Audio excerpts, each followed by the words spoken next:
Friend of the show, Kenny Clips, is back. The follow-up on Amazon, which is of course fresh off its defeat in the unionization of a Staten Island warehouse, a massive win for the labor movement. Really bad news for Amazon, which has been fighting as hard as it can to stop people from organizing in a lot of different ways, including illegal ways and in bizarre ways. And that's where Ken Klippenstein's most recent reporting comes in. So they've apparently, on their employee messaging app, they have a list of words that will be banned and get you flagged potentially for disciplinary review. God only knows, people could end up losing their jobs. Well, okay, they have an app, they can ban certain words, right? Take a look at what words they're actually banning here. So this is gonna be basically any keywords pertaining to labor unions. And by the way, you can get a full rundown on this on The Intercept. Ken's got his piece up now. This is an automatic word monitor that would also block a variety of terms that could represent potential critiques of the working conditions, like slave labor, prison, plantation, restrooms, just the word restrooms. And by the way, so this system to identify problem employees was created back in November of last year. And there was a meeting following that. They had an auto bad word monitor that they put together, a blacklist of words. To give you an idea of how dumb this system is, the phrase "this is dumb" is banned on the app. You can't say "this is dumb" about anything. Here's a full list of the no words, by the way. Things like union, fire, terminated, you can probably understand that.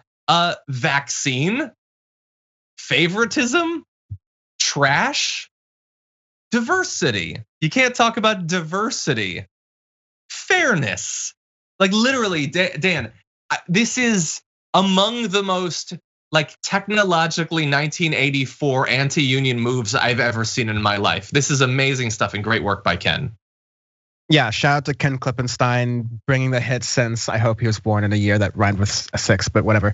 This is great reporting from him. It also goes to show how another thing that needs to be acknowledged is the National Labor Relations Board. They are the policing body that's supposed to look at companies and make sure that union busting efforts are not happening, especially these large corporations.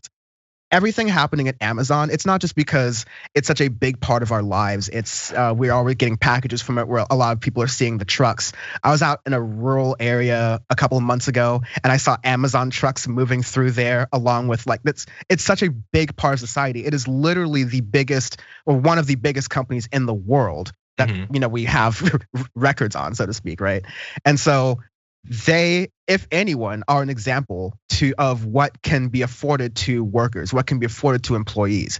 We did a story earlier about how Amazon did a sponsorship with Politico. That's because they wanted to get in front of the eyes of political people that, hey, you don't need to do anything about Amazon. One cool thing Amazon does for its employees is that we pay for their tuition if they want to go to college or whatever. There might be some strings attached to that. It's probably relying on you not typing the word restroom in your Amazon chat. But okay, sure, they'll pay for your tuition. It's all part of a marketing campaign because they've done a calculation. It costs less money to weigh the risk of a lawsuit from the National Labor Relations Board, which is woefully understaffed right now. It costs less money to do these marketing campaigns to convince people that Amazon are the good guys, that you don't need to worry about these people doing unionization efforts that we're destroying because that's a problem.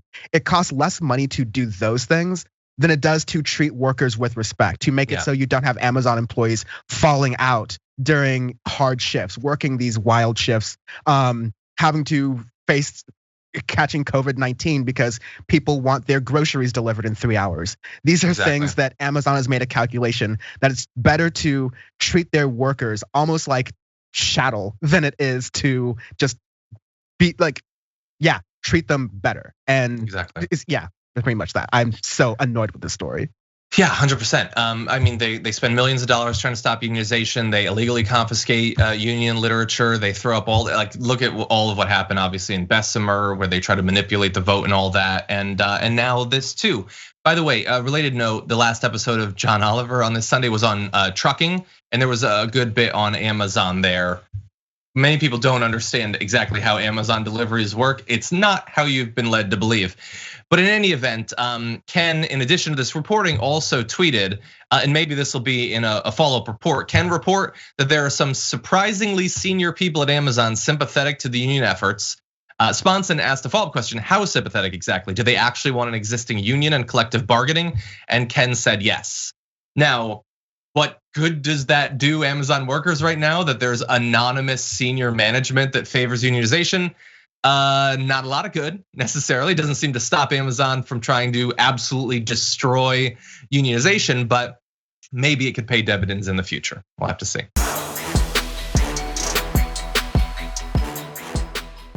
For more political news, breakdowns, interviews, stories of activism, and me trying my hardest to care about the occasional big celebrity news story, subscribe to our YouTube channel at youtube.com/The Damage Report. And you can ring the bell wherever it is so you don't miss anything.